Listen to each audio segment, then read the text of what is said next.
আল্লাহ ডাক দিবে, রে রহিমা, কার বিরুদ্ধে তোমার মামলা বলো? বলে, হে রব, দুনিয়ার ভিতরে আমি ছিলাম, আমার আব্বা আমার গার্জিয়ান ছিল, অভিভাবক আল্লাহ, আমি আমার গার্জিয়ানের বাবার সন্তান ছিলাম। ও রব, আজকে তুমি আমাকে বেনামাজি, বেপর্দা, বেশরিয়ে দাউসের জন্য তুমি আমাকে জাহান্নামে দিচ্ছ। ধর্মকর্ম বুঝি নাই আল্লাহ, আজকে আমি জাহান্নামে চলে যাই, কিন্তু আমার আব্বাজান জান্নাতে চলে যায়। ওগো রব, আমার আব্বাজানের বিরুদ্ধে আমার প্রথম মামলা, আমার আব্বাজানকে ডাকেন, আমি আমার আব্বাজান ছাড়া জাহান্নামে যাব না। অ্যাটেনশন, এই আমার দিকে তাকান, এই ওয়াজটা সারা জীবন মনে রাখবেন, সারা জীবন এই কথাটা সারা জীবন মনে রাখবেন। আল্লাহ ডাক দিবে, রহিমা, কার বিরুদ্ধে মামলা? বলে, প্রথম মামলাটা আমার বাবার বিরুদ্ধে, ডাকেন আমার আব্বাজান। রহিমার বাবা আব্দুল করিম, লাব্বাইক ইয়া রাব্বুল আলামিন, আসো। রব্বে করিমের আদালতে দাঁড়ায় যাবে। আল্লাহ, ও রব, কি জন্য আপনি আমাকে ডাকছেন? বলে, তোমার মেয়ে তোমার বিরুদ্ধে মামলা করছে। বাবা চোখের পানি ছেড়ে দিয়ে কেঁদে ফেলবে। মা, বলো কি? সারা জীবন তোর সুখের জন্য কষ্ট করে গেলাম, আজকে হাসরের ময়দানে তুই আমার বিরুদ্ধে মামলা করলি রে মা। তখন ওই মেয়েটা বলবে, বাবা মনে কিছু নিও না, তুমি নামাজ পড়েছ, কিন্তু আমাকে নামাজের জন্য তাগাদা দেও নাই। তুমি রোজা রাখছো, কিন্তু রোজা আমাকে তুমি শিখাও নাই। ও মা, বাবা, তোমার কাছে যা চাইছি তুমি তাই দিয়েছ, কিন্তু পর্দা করার জন্য তুমি আমাকে তাগিদ দেও নাই। পর্দা করার কথা বলা নাই। জীবনে যা যা প্রয়োজন শ্বশুর বাড়ি থেকে আমার বাড়ি পর্যন্ত সব দিলা, কিন্তু আব্বা জান তুমি আমারে ধর্ম দিলা না, তুমি আমাকে আল্লাহর কোরআন শিখাইলা না, নবীর সুন্নত শিখাইলা না। আম্মা জান আয়েশা, হযরত ফাতেমা যে চরিত্র ছিল সেই চরিত্র শিখাও নাই। আব্বা গো, আজ আমি জাহান্নামে যাব রে বাবা, তোমার ছাড়া আজ আমি জাহান্নামে যাব না। আল্লাহ ডাক দেবে, বান্দা যাও, তোমার মেয়ে তোমার বিরুদ্ধে মামলা করছে। ওরে রহিমা, আর কারো বিরুদ্ধে মামলা আসেনি? বলে, হ্যাঁ, আমার বড় ভাইয়ের বিরুদ্ধে আমার মামলা আছে। কিরে রহিমা, আমি বড় ভাই, কত খাটুনি খেটে তোর সুখের জন্য আমি কষ্ট করেছিলাম, তোর জীবনের প্রয়োজনগুলি আমি পুরা করেছিলাম রে রহিমা, আজ তুই আমার বিরুদ্ধে মামলা করলি, কারণ কি? বলে, ভাই গো, যা চাইলাম সব দিলা, কিন্তু কোনোদিন পর্দা দেও নাই, নামাজ দেও নাই, রোজা দেও নাই, আমার নবীর তরিকা দেও নাই, আমাকে আল্লাহর আইন তুমি কোনোদিন শিখাও নাই। ভাই, সুখের জন্য টাকা দিলা, পয়সা দিলা, সাধন গুজনের জন্য যা যা প্রয়োজন তা দিলা, ভালো করে বিয়ে দিলা, টাকা পয়সা দিলা, কিন্তু যেই জিনিস দিয়া আমি আখিরাতের নাজাত পাবো সেই জিনিস তুমি আমারে দেও নাই। অতএব আমি আজ তোমার সারা জাহান্নামে যাব না। আল্লাহ বলবে, যাও, তুমিও রহিমার সঙ্গে জাহান্নামে চলে যাবে। মা বলে না, পৃথিবীর মধ্যে সর্বপ্রথম সুন্দরী আমাদের মা ছিলেন, তিনি আম্মা জানা হাওয়া। এত সুন্দর করে আল্লাহ তারে বানাইছিলেন, আমরার মায়ের মতো সুন্দর আর দুনিয়াতে কোনো রমণীর জন্ম হবে না। এরপরে আল্লাহ আর একজন আম্মাজানকে সুন্দর বানিয়েছিলেন, তিনি হযরত আম্মাজান, হযরত সারা আলাইহিস সালাম। আল্লাহ আম্মাজানকে এত সুন্দর করে বানিয়েছিলেন, তার শরীরের ভিতর দিয়ে রগের ভিতর দিয়ে রক্ত চলতো, এগুলি পর্যন্ত দেখা যাইতো। এত সুন্দর করে আল্লাহ আম্মাজানকে বানিয়েছিলেন। একবার জোরে বলা যাবে কি মারহাবা? এরপরে আরেকজনকে আল্লাহ সুন্দর করে বানাইলেন, তিনি হযরতে মারইয়াম আলাইহিস সালাম। হযরত ঈসা রুহুল্লাহর আম্মা হযরত মারইয়াম আলাইহিস সালাম কি এত সুন্দর করে আল্লাহ বানাইলেন। পৃথিবীতে এত সুন্দর রমণী আর কোনোদিন কোনো মা জন্ম দিতে পারবে না। আম্মা জান হাওয়া সারা, হাজরাতে মারিয়াম পৃথিবীর কোন পুরুষ বেগানা তাদেরকে দেখে নাই। একবার জোরে বলবেন কি মারহাবা। ও নারী সমাজ, যদি আপনি সুন্দর হতে চান তাহলে আজকে 3টে জিনিস আপনাকে দিয়ে যাব। 6 মাস করার পরে যদি আপনি সুন্দর না হন, আমি ফরিদি সাহেব জীবনে কোনোদিন ওয়াজ করব না। 1 নম্বর, নারীকে পর্দার ভিতরে চলে যাওয়া লাগবে। 2 নম্বর, নারীকে নামাজি হতে হবে। 3 নম্বর, নারী ওযু চলে যাওয়ার পরে আবার ওযু করতে হবে। 1 নম্বর, নারীকে পর্দায় চলে যাওয়া লাগবে। অধিকাংশই মেয়েরা এই আমল করতে পারবে না। ও মনে করে রাস্তায় খুইলে খুইলে ওই ঢ্যাংডুং ট্যাংটুং করিয়া তারপরে লিপস্টিক আলতাসনো আলকাতরা মাখায়া চললে বুঝি সুন্দর দেখা যায়। আরে সাতা, এইগুলি সুন্দর না, এইগুলির 4 পয়সাও দাম নাই।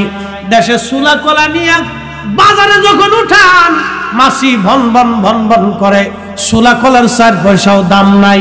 কি কথা কর না কে? আমার দেশের যে যুবকরা বেহা নারীর পিছে পিছে দৌড়ায়, ওরাও বিয়ে করার সময় পর্দাওয়ালা নারী খুঁজে। কথা খারাপ কইছি? যেই মুরব্বী নামাজ পড়ে না 1 রাকাতু, সেও তার পুলা বিয়ে দেওয়ার সময় কয় ভালো মায়া কোন জায়গা পাবো নামাজ কালাম পড়ে। কি কথা করলে? ও বুড়ে নিজেও পড়ে না, ও বুড়ে নিজেও নামাজ পড়ে না, হেও খুঁজে যে আমার ওই একটা ভালো মায়ের দরকার, নামাজ কালাম পরে পর্দা পুষিতে করে আচার আচরণ ভালো এরকম একটা পাই, আমার পুলা বিয়ে দিত। বুড়াই 1 রাকাতু নামাজ পড়ে না, এত ভালো মায়ের তালাশ করে। তো মা বোনদেরকে বলতেছি, শুনেন, ও সুলাকলা হয়ে কোনো লাভ নাই। কি কথা কর না? সুলাকলা 4 পয়সার দাম। ওই ঘোড়ার ডিম বিয়ে করার সময় সব ভালোই তালাশ করে। মা বোনদেরকে বলি, 2টা জিনিস 3টা জিনিস আপনাকে সুন্দর বানাবে। 1 নম্বরে পর্দা, 2 নম্বরে নামাজ, 3 নম্বরে ওযু, গেলে আবার ওযু করবেন।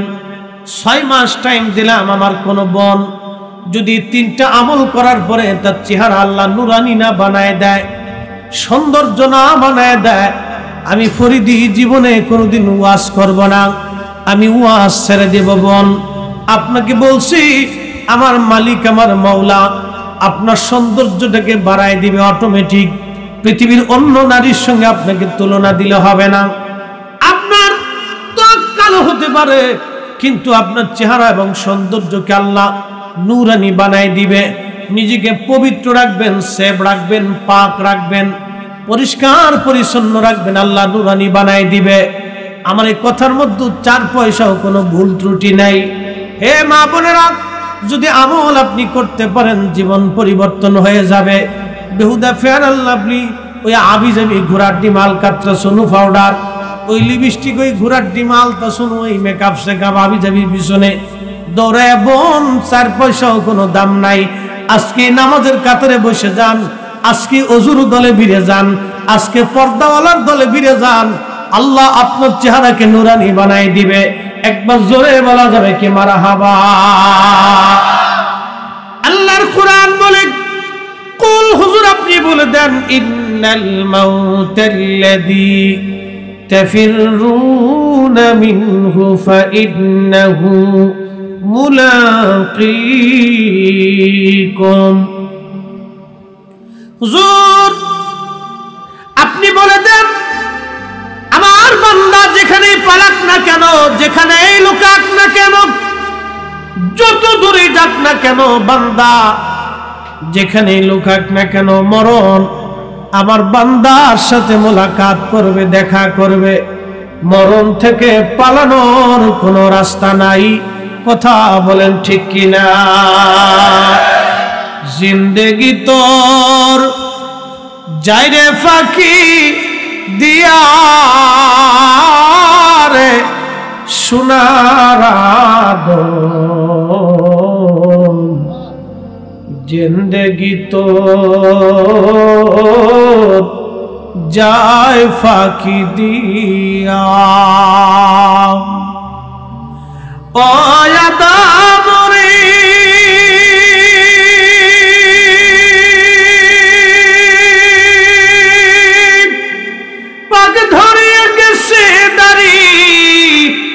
দন্ত আছে গুটা চারি সমন জারি গিয়াছে কুরিয়ারে সোনার জিন্দগি তো যাই ফাঁকি দিয়া। কুমিল্লার মুসলমান ভালো করে শুনে যান, আমাদের দেশের জন্য একটা অশুভ সংকেত আছে। প্রশ্ন করবেন হুজুর এটা কি রাজনৈতিক? না, রাজনৈতিক অশুভ সংকেত না। বাংলার আকাশের উপরে, বাংলার আকাশে এই মানব গোষ্ঠীর জন্য একটা ভয়ঙ্কর মেঘ ধারণ করে আছে। একটা মেঘ আছে। বলবেন হুজুর মেঘ কি? আমাদের বঙ্গোপসাগরে একটা দ্বীপ আছে, এই দ্বীপের নাম হলো সেন্ট মার্টিন। এই সেন্ট মার্টিন দ্বীপ আজ থেকে 500 বছর আগে কোনো দ্বীপ ছিল না। আজ থেকে 300 বছর আগে এটা দ্বীপ হয়েছে। কিভাবে হলো? এই বঙ্গে, এই উপমহাদেশের ভিতরে আজ থেকে 1000 বছর আগে একটা মারাত্মক ভূমিকম্প হয়েছিল।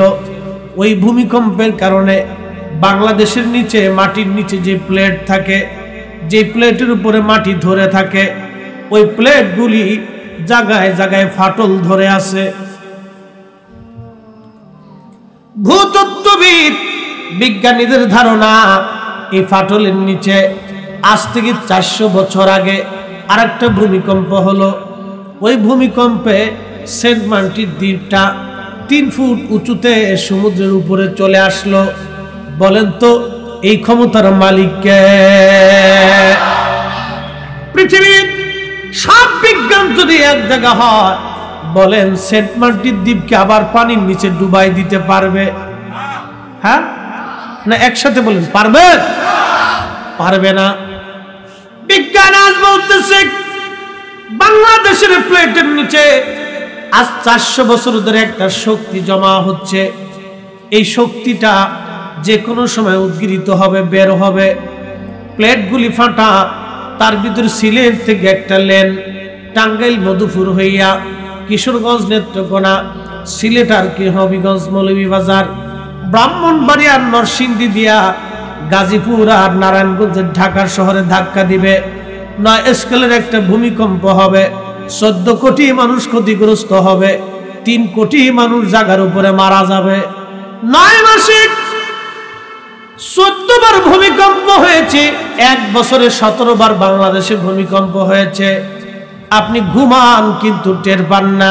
আল্লাহ কোরআনে বললেন, ইদা জিলজিলাতিল আরদু জিলজালাহা। পৃথিবী আপন প্রকম্পে প্রকম্পিত হতে থাকবে, পৃথিবী কাঁপতে থাকবে, ভূমিকম্প হবে। 1450 বছর আগে ভূমিকম্প হলো আল্লাহর নবী উহুদের পাহাড়ের উপরে। এমন সময় পাহাড় কাঁপতে লাগলো, ভূমিকম্প শুরু হয়ে গেল মদিনায়। আল্লাহর নবী সহিহ বুখারীতে আসছে, আল্লাহ রাসূল পায়ের আঘাত দিয়ে উহুদকে একটা আঘাত দিয়ে বলেন, এই উহুদ থাম থাম, তোর উপরে একজন নবী, একজন সিদ্দিক, 2 জন শহীদ। একবার চিৎকার মেরে বলা যাবে কি আল্লাহু আকবার। আমার নবীর পায়ের আঘাতে ভূমিকম্প থেমে গেল। সুবহানাল্লাহ কি বাড়ি যায়? কার আঘাতে? নবীজির পায়ের আঘাতে ভূমিকম্প। জোরে বলেন ভূমিকম্প। আমরার দ্বারা সম্ভব? আমরা সব হুজুররা যদি বাংলাদেশে তিতি থাকি, ভূমিকম্প থামবো? বুঝে যাবে। ওই নবীর মহান ইজ্জতের চাদর যারা ধরে, এদের মতো বুকা, এদের মতো বদনসিব, কপাল পোড়া পৃথিবীতে আর একটাও নাই। কথা কন ঠিক? একটাও নাই। বদনসিব, নসিব পড়ে গেছে। কোম্পানিগঞ্জের মুসলমান খুবই মনোযোগ দিয়ে শুনে যান। যেই নবীর পায়ের আঘাতে ভূমিকম্প থেমে গেল, পাহাড়ের কাঁপাকাঁপি বন্ধ হয়ে গেল, উহুদ শান্ত হয়ে গেল। এবার চিন্তা করেন তো, ভূমিকম্প 2-1 মন মাটি নিয়ে হয় না, crore crore billion trillion ton মাটির নিচ থেকে ভূমিকম্প উদ্গরিত হয়। সারা বাংলাদেশ না, পৃথিবীর একটা অংশ ভূমিকম্পে কাঁপতে থাকে। আল্লাহ কোরআনে বললেন, ওয়াল্লাহি আলা কুল্লি শাইইন কাদির।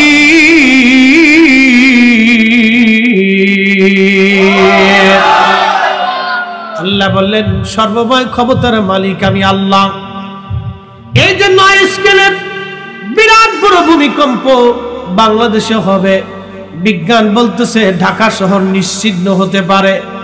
কারণ এই ঢাকা শহরে যদি মনে করেন এই 75% বিল্ডিং এর না, 25% বিল্ডিং যদি ঢাকা শহরে ভাঙ্গে পড়ে, ও শহরে ঢুকাও যাবে না, বের হওয়াও যাবে না। ওই শহরে ঢুকাও যাবে না, বের হওয়া যাবে না। শুধু ঢাকা শহরে বিল্ডিং ভাঙবে না, টাঙ্গাইলের বিল্ডিং ভাঙবে, ময়মনসিংহের বিল্ডিং ভাঙবে, কিশোরগঞ্জেরটা ভাঙবে, ব্রাহ্মণবাড়িয়া ভাঙবে, কুমিল্লা ভাঙবে। বাংলাদেশের এমন কোন জেলা নাই যে জেলায় বিল্ডিং ভাঙবে না। সব বিল্ডিং এর মানুষ যদি উদ্ধার করতে যায়, ঢাকা শহরের দিকে তাকাইতে পারবে না। বিজ্ঞান বলতেছে ঢাকা নিশ্চিহ্ন হয়ে যাবে। সকালবেলা যেই বেটা কোটি কোটি টাকার মালিক ছিল, দুপুর বেলা ওই বেটা ভিখারি হয়ে যাবে। তেল চোর, ডিম চোর, যত চোর আছে, কোন চোর টাকা নিয়ে কবরে যাইতে পারবে না। কি কথা কর না কেন? ওদের জিন্দেগি বরবাদ। হায় হায় হায়, জিন্দেগি বরবাদ। ওরা নিজেরা বুঝে না যে আমাদের কি সর্বনাশ ডেকে আনতেছে। কত বড় সর্বনাশ! ভূমিকম্পে আমিও মারা যেতে পারে, আপনিও মারা যাবেন, ইমাম সাহেব হুজুরও মারা যেতে পারে, পীর সাহেব হুজুরও মারা যাবে, আপনিও মারা যাবেন। কিন্তু কথা হলো, আমরা মারা যাব বটে, কিন্তু আমরা তো তেল চুরি করি নাই, ডিম চুরি করি নাই, আলু চুরি করি নাই। কি কথা কর না কে? আমরা মারা যাবো। আল্লাহর দরবারে আমরাও হিসাব আছে, বক্তার জীবনের হিসাব আছে। আল্লাহ কইব, মুরগা খাইছিলে, খাইয়ে কইছুটা কি? কি কথা কর না কেন? মনে করছেন আমরা হিসাব নাই? ওরে বাপ, চামড়া উঠেই ফেলবে নে বাটাম চালান দিয়ে। বক্তা যত সুজা তত কঠিন, যত মজা তত সাজা। মুরগার রান বালাডা আল্লাহ ফিরে সুজা করবে। কইছিলে কি? কইছিলাম ফিডা টান দিয়ে জিহ্বা থেকে বের করে কাশি দিয়ে আল্লাহ কাটতে থাকবে। কি বলছিলি আমার বান্দারে? কি শিখাইছিলি? কি ফতোয়া দিয়েছিলি? সেই দিন যার দুনিয়াতে যারা উল্টা পাল্টা ফতোয়া দিয়েছিল, কিয়ামতের ময়দানে ওদের কপাল পুড়ে যাবে, নসিব পুড়ে যাবে। কথা কোন ঠিক কিনা? তেলের গাড়ি তেলে চলে,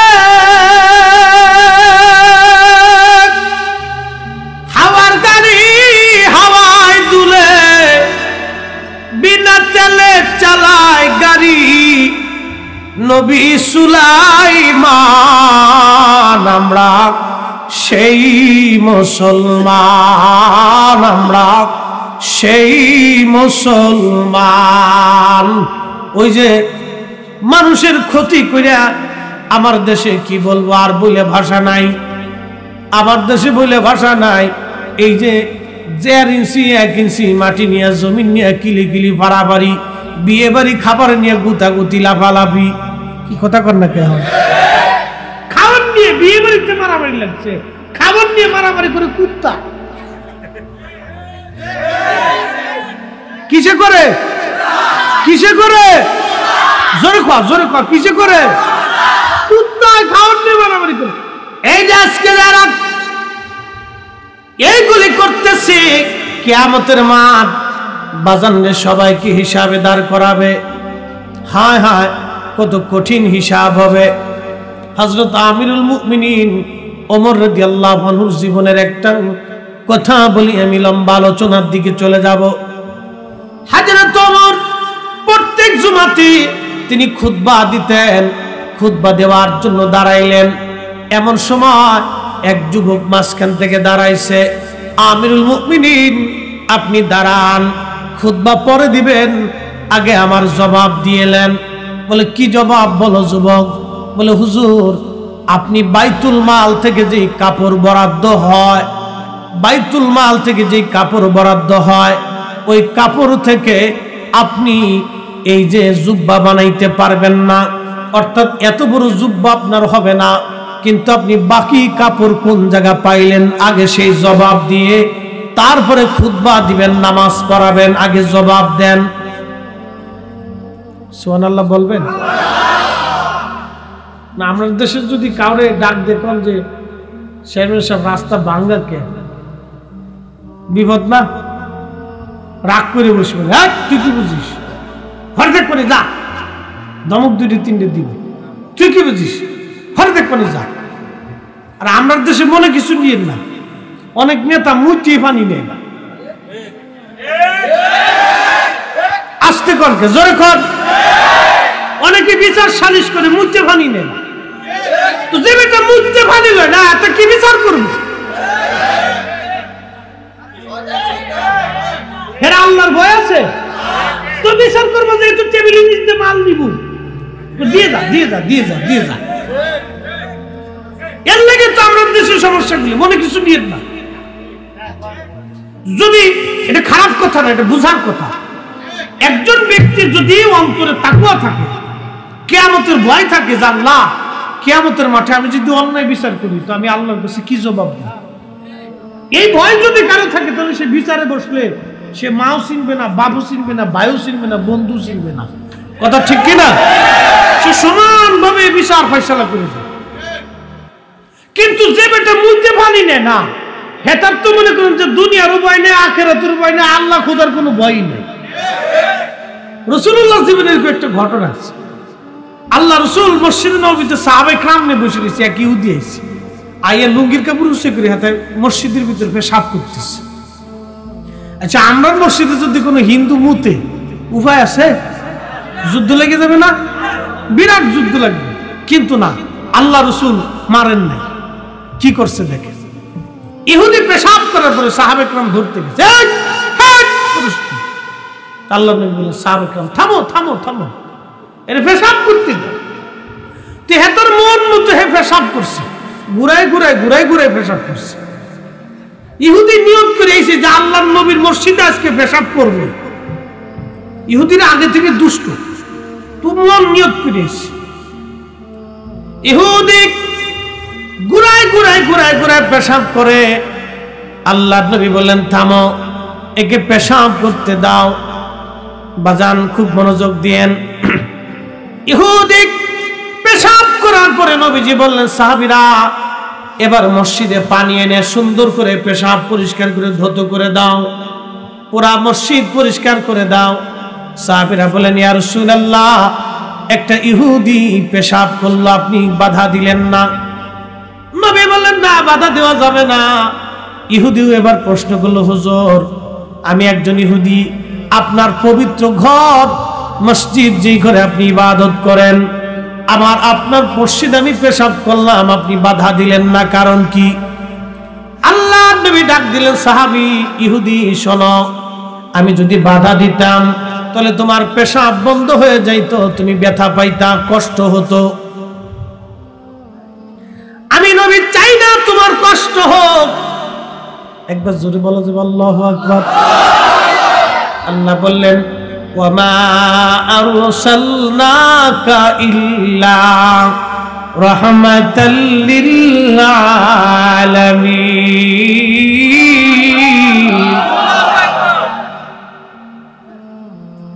আল্লাহ বলে হুজুর কুল মাখলুকের জন্য আপনি রহমান। আমরা হইলে পিডাপিডি মারামারি গুতাগুতি সারা হিন্দু এলাকা পুরাই দিতাম, বৌদ্ধ এলাকা ইহুদি এলাকা পুরাইতাম। কিন্তু আল্লাহর নবী বললেন না, তাকে বাধা দিও না, কষ্ট দিও না। ইহুদি নবীকে ডেকে বললেন ইয়া রাসূলুল্লাহ, বাধা দিলেন না, কারণ কি? বলে তোমার কষ্ট হবে। এই জন্য ব্যথা দেয় না, বাধা দেয় নাই।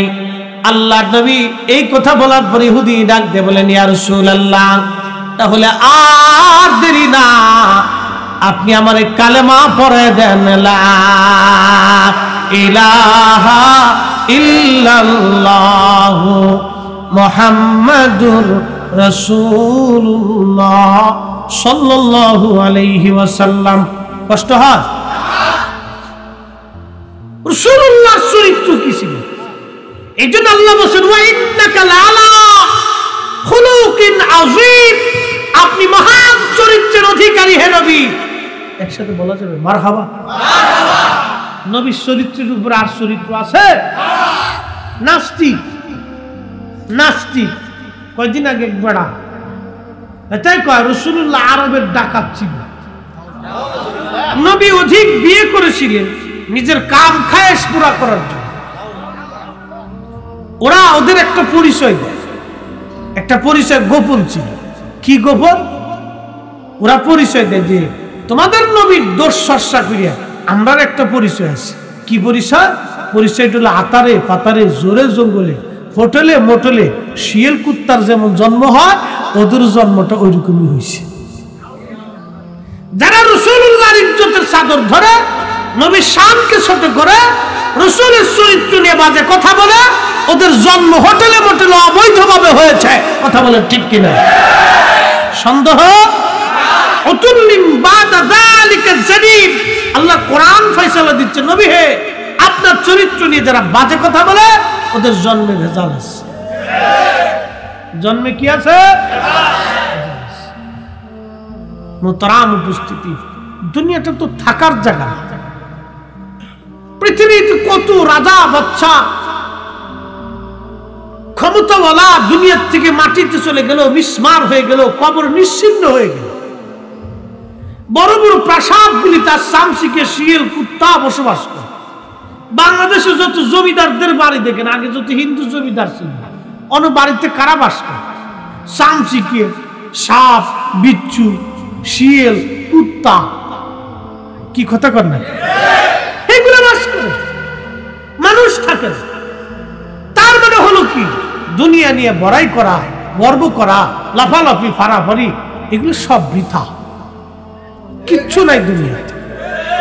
ঠিক আসতে বললে হবে, জোরে বলতে হবে। এই যে চুরি করিয়া আবর্জনের মাথায় বাড়ি দিয়ে এই যে মানুষ ধনী হওয়ার চেষ্টা করে, টাকা হাওলাত নিচে আর দেয় না।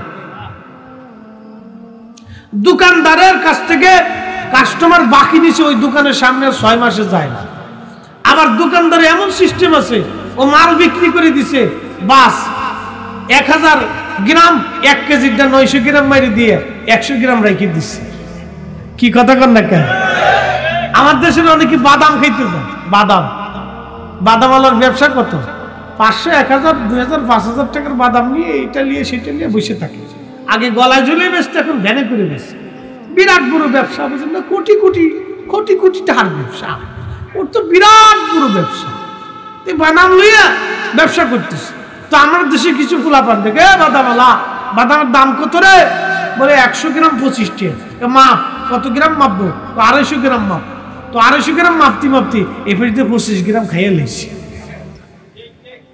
কি কথা কর না কেন?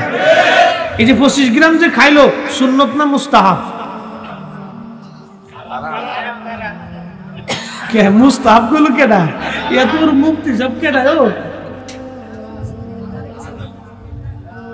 এই যে 25 গ্রাম যে পাঁচতে খাইয়ে ফেলেছে ফুটফুট ফুটফুট করে, এটা সুন্নত না মুস্তাহাব? এটা বুঝলেন হারাম। সবাই আমরা বুঝি এটা হারাম। এই 25 গ্রাম বাদামের জন্য কিয়ামতের মাঠে বাদামওয়ালার পিছনে কত বছর দৌড়াইতো। বাদামওয়ালা খালি কাশি গেটেও দূরেই যায়, সর সর সর, আইসুত কে খাইছিলি কে? কি কথা কর না কেন? কিয়ামতের মাঠে দুনিয়াতে যারা ওই আলু চুরি করলো, ডিম চুরি করলো, এদের অবস্থা কি হবে শুনে যান। কষ্ট হচ্ছে? ওই যে আলু চুরি করে আর ডিম চুরি করে নিয়ে গেল, একজনের টাকা নেয় নাই, বাংলাদেশের 18 কোটি মানুষের পকেট থেকে টাকা নিছে। কি কথা কোন ঠিক কিনা? এই 18 কোটি কিয়ামতের মাঠে আল্লাহর দরবারে ওর বিরুদ্ধে মামলা করবে। আল্লাহ, ও আমার আলু চুরি করে খাইছে গো আল্লাহ, 25 টাকার আলু ও 45 টাকা করে নিছে, একবার আরো 20 টাকা বাড়ায় নিয়েছে। এটা ওর জন্য হালাল ছিল না, ওই পকেটের পয়সাগুলি আমাদের কাছ থেকে নিয়ে গেছে। আল্লাহ, এই টাকার হিসাব আজকে আমারে বুঝাই দিয়ে যাইতে কও। আল্লাহ পাক আমার পাওনা বুঝা, আমার দিকে তাকান, ওদিকে তাকাইতে না, কথা কওয়া যাবে না, ওয়াজ অল্প একটু কিন্তু দামি, এটা বুঝে যাইতে হবে। আমাদের জীবনে অনেক বুঝার কিছু আছে, অনেক কিছু শিখার আছে। অ্যাটেনশন, আমরা যদি না বুঝি আমাদের পরবর্তী প্রজন্ম বুঝবে না, আমরা যদি না শিখি আমাদের পরবর্তী প্রজন্ম শিখবে না। একটু মহাব্বতে জিকির করি লা ইলাহা জোরে লা ইলাহা, জোরে লা ইলাহা,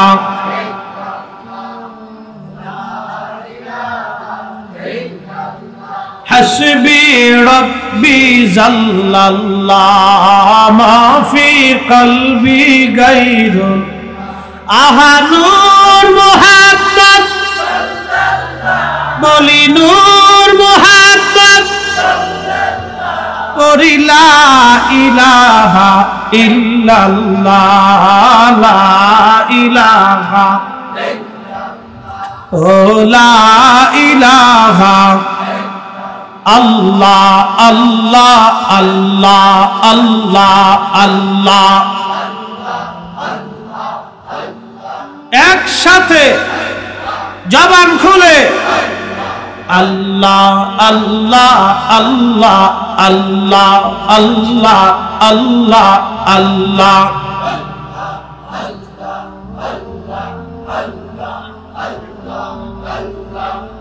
বজমৌরি ডুবলো বেলা দেখনা চাহিয়া, আল্লাহ আল্লাহ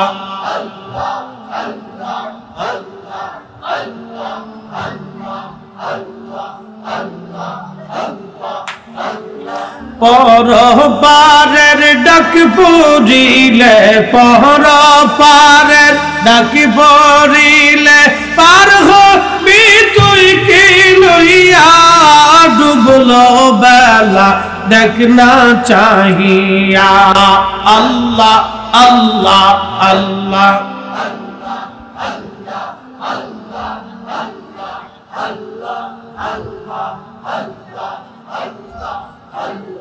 সাদের জীবন হেলায় খালায় শেষ হইতে চলিল, নামাজ রোজা জিকির ফিকির কিছুই না কি হইল, রং তামা শাহিদিন কাটাইলা, রং তামা শাহিদিন কাটাইলা, আল্লাহর তালাশ করলা না, ডুবলো বেলা দেখনা চাহিয়া, আল্লাহ আল্লাহ আল্লাহ আল্লাহ।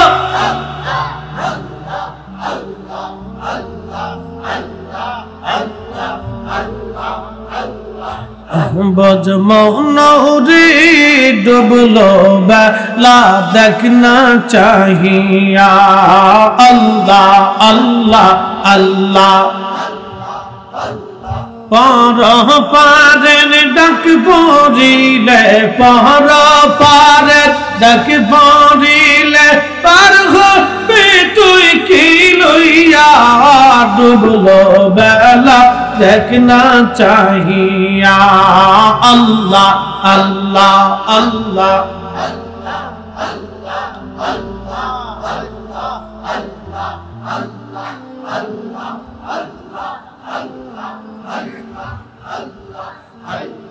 নবীর কালেমা নামাজ রোজা পথের সম্বল করিয়া, সামনে চলরে আবুদ মনরে আল্লাহ আল্লাহ বলিয়া, আল্লাহ বিনে নাই রে উপায়, আল্লাহ বিনে নাই রে উপায় দেখছো নিমন ভাবিয়া ডুবলো বেলা দেখনা চাহিয়া আল্লাহ আল্লাহ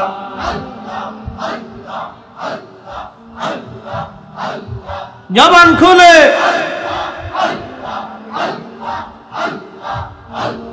পরপারের ডাক পড়িলে পরপারের ডাক পড়িলে পার হবি তুই কি দিয়া ডুবলো বেলা দেখনা চাহিয়া আল্লাহ আল্লাহ আল্লাহ আল্লাহ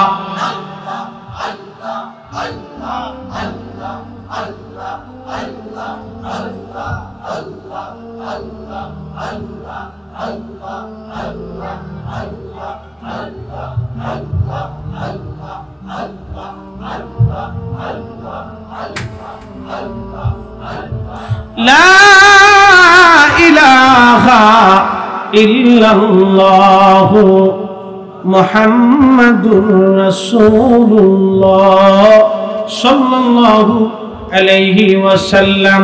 একবার জোরে বলা যাবে কি আল্লাহু আকবার। বন্ধুগণ, বলছিলাম দামি কথা। হায় হায় হায়, কিয়ামতের ময়দানে 18 কোটি মানুষ মামলা করবে। আল্লাহ পাকের দরবারে ফেরেশতারা আসবে, আল্লাহ তোমার অমুক বান্দা 18 কোটি মানুষ মামলা করছে, অনেক বড় পাওনাদার তার। আল্লাহ ডাক দিয়ে বলবে ফেরেশতারা রে, এই পাওনাগুলি মিটাই দাও। বলে রব কি করে পাওনা মিটাবো? বলে ওই ব্যক্তির নেক আমল থেকে পাওনাদারদের টাকা অনুযায়ী, অর্থ অনুযায়ী পাওনা মিটাই দাও। নেক আমল থেকে পাওনা দিতে দিতে দিতে দিতে নেক আমল শেষ হয়ে যাবে। ফেরেশতারা আবার দৌড়ে আসবে, আল্লাহ পাওনাদার মিটাইছি কিন্তু পাওনাদার শেষ হয় না। রব্বুল আলামিন ডাক দিয়ে বলবেন তাহলে পাওনাদারের গুনাহগুলি বান্দার উপরে চাপায় দাও। গুনাহগুলি চাপায় দেওয়ার পরে বান্দা জাহান্নামে চলে যাবে।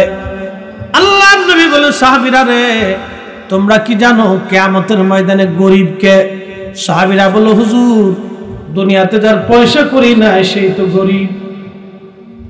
আল্লাহর নবী বলেন সাহাবীরা, কিয়ামতের মাঠ গরিব হবে এই ব্যক্তিটা যে অনেক ভুরি ভুরি আমল নিয়ে গেল কিন্তু পাওনাদার তার আমল নিয়ে চলে গেল।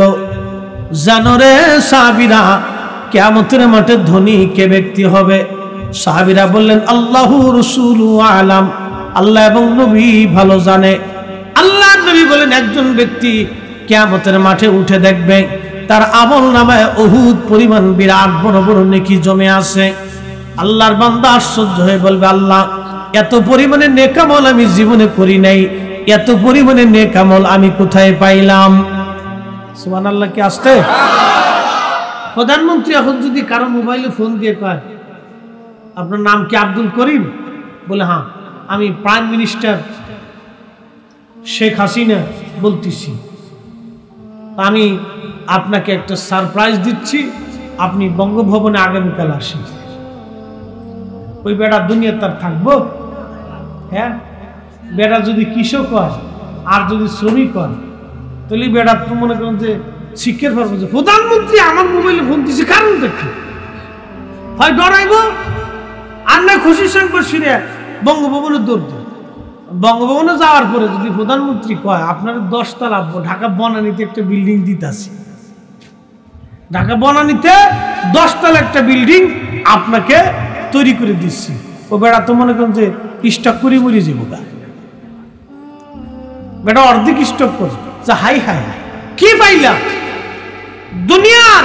আমার দিকে তাকান, দুনিয়ার একটা ছোট্ট বিল্ডিং পাইয়া একজন ব্যক্তি যদি এরকম দিশাহারা হয়ে যায় খুশিতে, তো কিয়ামতের মাঠে যে ব্যক্তি বহুত পরিমাণ নেকি দেখা সে আল্লাহর দরবারে দিশাহারা হয়ে যাবে, আল্লাহ এত নেকি তো আমি করছি না, এত পাইলাম কেমনে? আল্লাহ মারহাবা করুন আরো জোরে। আল্লাহ ডাক দিয়ে বলবে বান্দা এত নেকি তুমি করো নাই, কিন্তু আমি আল্লাহ তোমাকে একটা ইহসান করেছি।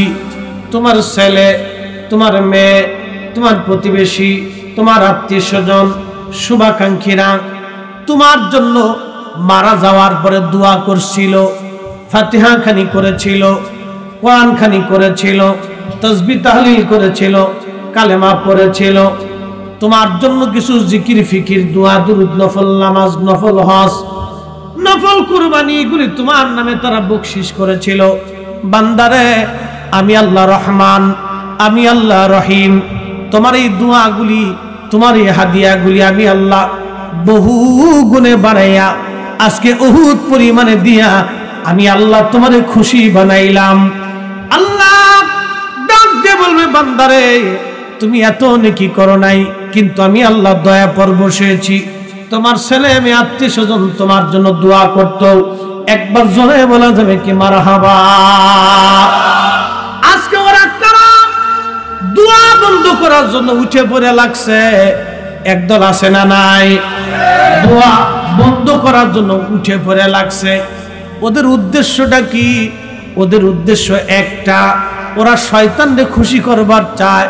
প্রশ্ন রাখবেন মুফতি ফরিদি সাহেব, শয়তান কিভাবে খুশি হবে আমি আজকে বলে দিয়ে যাই। আল্লাহ রাব্বুল আলামিনের দরবার থেকে আযাজিল বিতাড়িত হলো। আল্লাহ বললেন, গেট আউট, দূর হয়ে যা, আমার দরজায় তোর কোনো জায়গা হবে না। আযাজিল ডাক দেখায়, রব 9 লক্ষ বছর ইবাদত করছি, বিনিময়ে কি আমি কিছু পাবো না? আল্লাহ বলেন, কি চাস? বলে, রব কিয়ামত পর্যন্ত তুমি আমার হায়াত দিবা। আল্লাহ বলেন, হাত দিলাম। আর কি চাস? বলে, রব तमाम পৃথিবী আমি তাসাররুফ করব, तमाम পৃথিবী সফর করব, तमाम দুনিয়া ঘুরে আসব, মাত্র এক মুহূর্তের ভিতরে, এক সেকেন্ডের ভিতরে तमाम দুনিয়া ঘুরে আসার শক্তি তুমি আমারে দিবা। একসাথে বলেন তো আল্লাহু আকবার। আচ্ছা, ওখানে কি হয়েছে নাকি? ফ্যানের বুঝলাম না কিছু। দুনিয়ার এই ছোট্ট গরম যদি বাপ সহ্য করতে না পারেন কিয়ামতের মাঠে, আল্লাহ, এটা একটা ডিস্টার্ব। বাপ আমার দিকে তাকান, অ্যাটেনশন। আর 20 মিনিট সময় আমাদের দেন, আর 20 মিনিট সময় আমাকে দেন। আমি আপনাদেরকে নিয়ে কসরত করতেছি, আমার শরীর ঘামতেছে, আমার ভিতরে অলরেডি ভিজে গেছে, তারপরেও আমি আপনাদের সামনে কসরত করতেছি। আপনি একটু শান্তশিষ্ট হয়ে বসলে একটু কষ্ট হতো। আপনার এক ফোঁটা ঘাম কিয়ামতের মাঠে জান্নাতের কারণ হতে পারে, হতে পারে।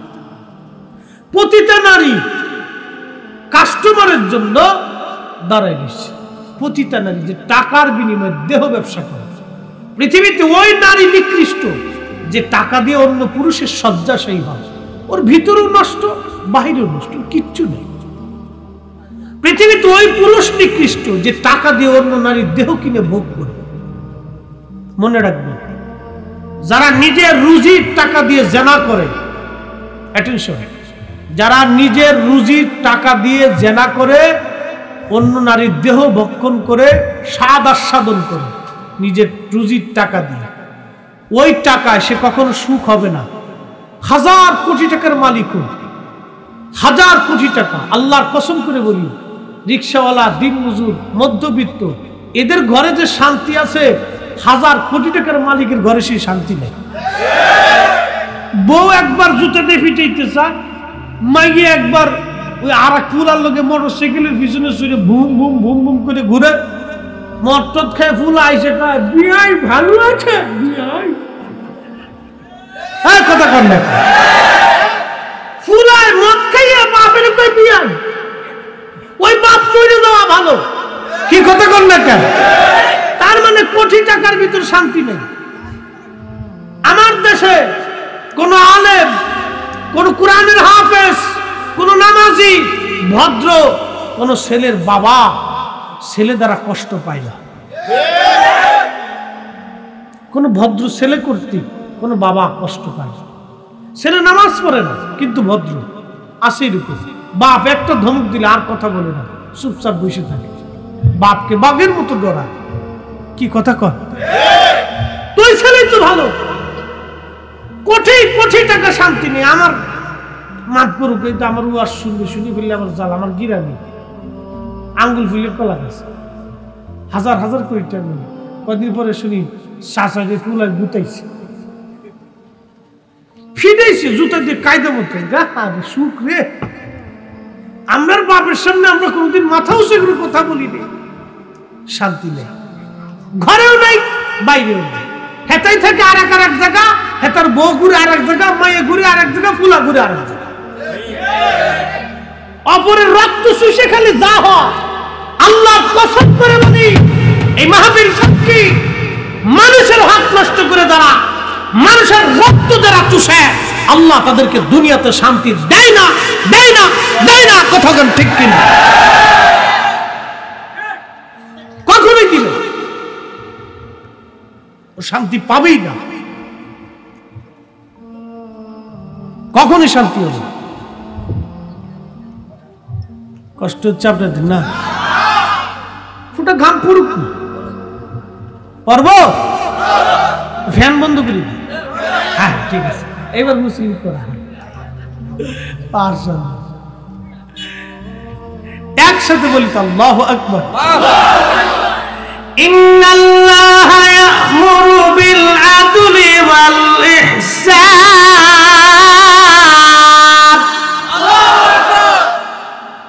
আল্লাহ বললেন, আমি রব্বুল আলামিন তোমাদেরকে হুকুম প্রদান করলাম, নির্দেশ দিলাম, তোমরা দুনিয়ার মধ্যে ন্যায় বিচার করবা, অন্যায় করবা না, ন্যায় করবা, অন্যায় করবা না।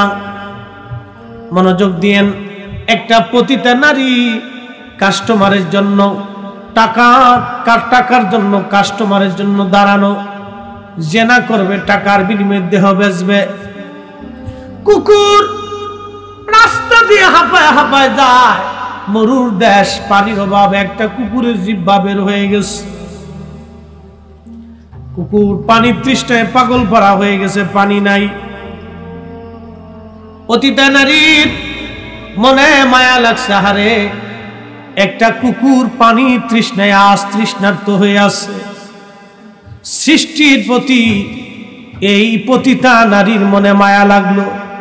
নবীজি বললেন, ওই মহিলা পায়ের মোজা খুলে কুয়ার ভিতরে রশি দিয়ে পায়ের মোজা দিয়ে পানি উঠিয়ে কুকুরকে পানি পান করাইল। সহিহুল বুখারীতে নবীজি বলতেছেন, আল্লাহর কাছে এই দৃশ্যটা এতই ভালো লাগলো, আমার মালিক, আমার মাওলা সাথে সাথে ওই পতিতা নারীর সারা জীবনের জেনার গুনাহগুলি মাফ করে দিয়ে আল্লাহ ওই নারীকে জান্নাতি বানায় দিল। মাফ করবে কে? আপনার প্রত্যেকটা ঘাম ফুটায় ফুটায় কত দাম জানেন? আপনি নিজেও জানেন। মুয়াজ্জিন প্রত্যেক জুমাতে যখন আযান দেয়, আযান দেওয়ার শোনার সঙ্গে সঙ্গে যে মুসল্লি ওযু গোসল সেরে পাক পবিত্র হয়ে সুন্দর পোশাক সুগন্ধি লাগাইয়া মুসল্লি মসজিদের দিকে পায়ে হেঁটে হেঁটে রওনা দিল। চুপচাপ ইমাম সাহেবের সামনাসামনি কাছাকাছি যায় বসলো। ইমাম সাহেবের ওয়াজ নসিহত খুতবা চুপে চাপে শুনলো এবং ভদ্রচিতভাবে নামাজ পড়ে চলে আসলো। ওই মুসল্লির নেকি কত জানেননি? তার প্রত্যেক পায়ের কদমে কদমে আমার আল্লাহ 1 বছরের নফল রোজা নফল নামাজের সওয়াব প্রত্যেক পায়ে পায়ে কদমে কদমে আল্লাহ লিখে দেয়। আপনার প্রত্যেকটা ঘামের কত দাম জানেন? মহিলাদের ওয়াজ দিতাছে তারা, কি তা ওয়াজ দিতাম, বাপরে বাপ, টাকাটা পাইলি খালি কোম্পানি গঞ্জ, বিদেশ থেকে খালি ফাড়াইলি ফুট করে পাখির মতো উড়াল দিছে। লিপস্টিক, আলতা, সোনু, ফেয়ার এন্ড লাভলি, গুড়ার ডিম, সাতার ডিম খালি মারতে থাকে এমনে এমনে। আচ্ছা, এটা মা হয় যদি মানুষ দলা হইতো তা আফ্রিকার মানুষ কালা কে? হ্যাঁ, আর দুনিয়া তো আসাদু মিনাল ফাম, বেটিকারে ফান দিয়ে দিয়ে তারপরে এগুলি সব টাকা লয়ে যাইতেছে, সব বাউ বক্কর ফাও ফক্কর, কোনো দাম নাই, মূল্য নাই। আল্লাহ যারা সুন্দর বানায় এমনি সুন্দর বানায়। কথা কয় ও মহিলারা, ইস কপালে ফুটা লইয়া উন্নতায় পিছে বেডি থায় আগে এটা বাপ লইছে সুন্দর হল লেগে আড়া সোনু ফাউডার এমনি মাইতেছি। এটি আড়া দেব না, আড়া আড়া কি দেব না, আটা আটা আটা দিব না, মাগাইতেছি। কেমন বাপ লইছে ঢাকা শহরের মাঝে মধ্যে আমার বসুন্ধরা বাইত না, এই মনে করেন যে বুড়া বেডি মেকআপ শেকআপ করে রাস্তা দিয়ে এমন ভাবেছে সব কালা, খালি মুখটা গলা। মায়ের চাইতে মায়ের মার বাও বেশি, খালি ঠিক 100% ঠিক। মহিলাদের সুন্দর হওয়ার জন্য একটা ওষুধ আজকে দিয়েছে, একসাথে বলে না মারহাবা, দেব কিন্তু মানতো না, দিয়ে যাই দুই একজন মানে। মা বলে না, পৃথিবীর মধ্যে সর্বপ্রথম সুন্দরী আমাদের মা ছিলেন, তিনি আম্মা জানা হাওয়া। এত সুন্দর করে আল্লাহ তারে বানাইছিলেন, আমরার মায়ের মতো সুন্দর আর দুনিয়াতে কোনো রমণীর জন্ম হবে না। এরপরে আল্লাহ আর একজন আম্মাজানকে সুন্দর বানিয়েছিলেন, তিনি হযরত আম্মাজান হযরত সারা আলাইহিস সালাম। আল্লাহ আম্মাজানকে এত সুন্দর করে বানিয়েছিলেন, তার শরীরের ভিতর দিয়ে রগের ভিতর দিয়ে রক্ত চলতো, এগুলি পর্যন্ত দেখা যাইতো। এত সুন্দর করে আল্লাহ আম্মাজানকে বানিয়েছিলেন। একবার জোরে বলা যাবে কি মারহাবা। এরপরে আরেকজনকে আল্লাহ সুন্দর করে বানাইলেন, তিনি হযরতে মারইয়াম আলাইহিস সালাম। হযরত ঈসা রুহুল্লাহর আম্মা হযরত মারইয়াম আলাইহিস সালাম কি এত সুন্দর করে আল্লাহ বানাইলেন। পৃথিবীতে এত সুন্দর রমণী আর কোনোদিন কোনো মা জন্ম দিতে পারবে না। আম্মা জান হাওয়া, আম্মা জান সারা, হযরতে মারইয়াম, পৃথিবীর কোন পুরুষ বেগানা তাদেরকে দেখে নাই। একবার জোরে বলবেন কি মারহাবা। ও নারী সমাজ, যদি আপনি সুন্দর হতে চান তাহলে আজকে 3টে জিনিস আপনাকে দিয়ে যাব। 6 মাস করার পরে যদি আপনি সুন্দর না হন, আমি ফরিদি সাহেব জীবনে কোনোদিন ওয়াজ করব না। 1 নম্বর, নারীকে পর্দার ভিতরে চলে যাওয়া লাগবে। 2 নম্বর, নারীকে নামাজি হতে হবে। 3 নম্বর, নারী ওযু চলে যাওয়ার পরে আবার ওযু করতে হবে। 1 নম্বর, নারীকে পর্দায় চলে যাওয়া লাগবে। অধিকাংশই মেয়েরা এই আমল করতে পারবে না। ও মনে করে রাস্তায় খুইলে খুইলে ওই ঢ্যাংডুং ট্যাংটুং করিয়া তারপরে লিপস্টিক আলতাসন আলকাতরা মাখায়া চললে বুঝি সুন্দর দেখা যায়। আরে সাতা, এইগুলি সুন্দর না, এইগুলির 4 পয়সাও দাম নাই। দেশে চুলা কলা নিয়ে বাজারে যখন উঠান, মাসি ভন ভন ভন ভন করে, চুলা কলার 4 পয়সাও দাম নাই। কি কথা কর না কে? আমার দেশের যে যুবকরা বেহা নারীর পিছে পিছে দৌড়ায়, ওরাও বিয়ে করার সময় পর্দাওয়ালা নারী খুঁজে। কথা খারাপ কইছি? যে মুরব্বী নামাজ পড়ে না 1 রাকাত, সেও তার পুলা বিয়ে দেওয়ার সময় কয় ভালো মায়া কোন জায়গা পাবো, নামাজ কালাম পড়ে। কি কথা কথা? ও বুড়ে নিজেও পড়ে না, ও বুড়ে নিজেও নামাজ পড়ে না, হেও খুঁজে যে আমার ওই একটা ভালো মায়ের দরকার, নামাজ কালাম পরে পর্দা পুষিতে করে আচার আচরণ ভালো, এরকম একটা মাই হলে আমার পুলা বিয়ে দিত। বুড়াই 1 রাকাত নামাজ পড়ে না, হে তো ভালো মায়ের তালাশ করে। তো মা বোনদেরকে বলতেছি, শুনেন, ও সুলাকলা হয়ে কোনো লাভ নাই। কি কথা কর না? সুলাকলার 4 পয়সার দাম। ওই ঘোড়ার ডিম বিয়ে করার সময় সব ভালোই তালাশ করে। হ্যাঁ, মনে করছে যে আমি আল্ট্রাস মডার্ন হয়ে বুঝি বিরাট কিছু হয়ে গেছে। তোমার মতো কত সুন্দরী হেগের পায়ের সমান হয়েছে নাকি? আম্মাজান সারার ফান নিচে যে সুন্দর সুন্দরী এত হয়েছে না আমরা দেশের মেয়েটা সাতা ভাবলে রাস্তায় চল। শয়তান হাসের কয় তুই আমার খালাতো বোন, যতদিন তুই আসিস তো যুবক নষ্ট করার আমার আর দরকার নেই, তুই চালা। কি কথা কর না কেন? তুই চালা, আমার আর লাগতো না, তুই আমার খালা তো বোন লাগিস, যা তোরে খেলাপথ দিয়ে দিলাম।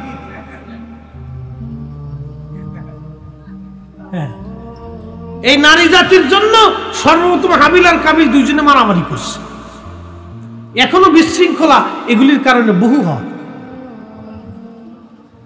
মা বোনদেরকে বলি, দুইটা জিনিস, তিনটা জিনিস আপনাকে সুন্দর বানাবে। 1 নম্বরে পর্দা, 2 নম্বরে নামাজ, 3 নম্বরে ওযু, গেলে আবার ওযু করবেন।